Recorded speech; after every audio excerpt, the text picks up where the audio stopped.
Bowl. Hello everyone, my name is Griffin, and this is Clouder Bowl, a little show where I will be babbling about creativity psychology, hoping to help you be more creative. In this my first video, let's start with the obvious and outline the differences between creativity and productivity. Creativity is an open mode process. Think of it as the garden where the ingredients you will eventually use will grow. You have a collection of seeds, most of which you do not know what they are. So it's a game of planting and cultivating and watering and trying to figure out what's working and what isn't. It is a time of exploration, a time of experimentation. Some play can be involved, but you don't know exactly what you're going to end up with, and taking the time to work through the process and giving it the appropriate attention is going to give you a lot more to work with. There is also the closed mode. This is productivity. This is the kitchen where you turn the ingredients into a meal. That is where you have more obvious order of operations. Now, while these two things work in progressive concert, you cannot function both ways at the same time, as one is a mode of execution and the other is the mode of exploration. So the conflict is that the garden doesn't respect the goal. If you know what you want to cook, and you plant the things only necessary to get that meal made, you have no guarantee of the quality of those products, how they're going to develop, if they're going to grow at all in the environment you put them in. And the kitchen can't change what the garden gave it. If you've collected a bunch of things, and you have 4 out of 5 ingredients that you would like to make a specific dish, you can't just generate that 5th ingredient. You can't run back out to the garden quickly and plant something to get it that moment. So there are limitations on how they can interact with each other based on how you've interacted with each of them individually. Now, they do have some commonalities: boundary and timeline. The boundaries of the garden are going to be far more vague, the timeline's a lot wider. But when you get to the kitchen, where the boundaries are narrow and the timelines are strict, you'll have a much better experience having respected both of those processes.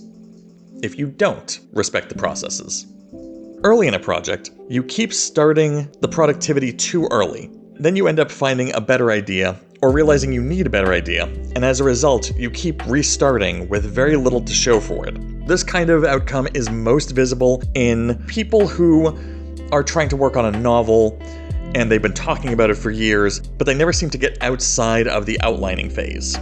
On the other hand, in the late stage of the project, you've gathered all your ingredients and you've made an effort towards execution, but your skill level, there's a visible disparity from where you started to where you've ended up. This kind of thing is most visible in, say, a comic book artist who works on a 32-page project, and the difference in quality of page 1 versus page 32 bothers them there's a visible difference in quality. And they feel the need to go back and redo the first few pages, which then turns into a repetitive loop and ends up with a lot of frustration.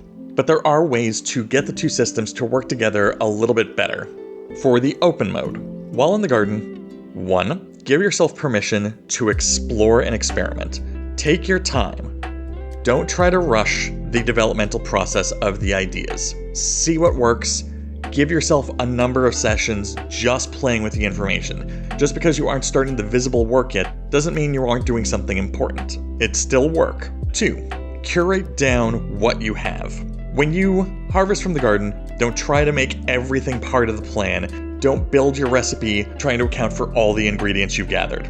Curate down to the ones that are working best together. Make sure that when you go to productivity that you have that advantage of clear synergy, no question as to what something's doing there.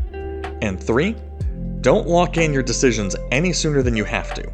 John Cleese famously talks about how he never considered himself one of the more skilled members of Monty Python, but he ended up often getting better results only because if he had a deadline on Wednesday, but he had his idea on Monday, he wouldn't just take that idea, turn it in, and assume it was good enough. He would sit on it and let it simmer in the background until Wednesday morning when he had to turn it in. And sometimes that extra time makes it a little stronger. Giving those tomatoes another day or two to grow if they aren't quite ripe yet improves the quality. You gotta be patient with it, and you have to be okay with that patience.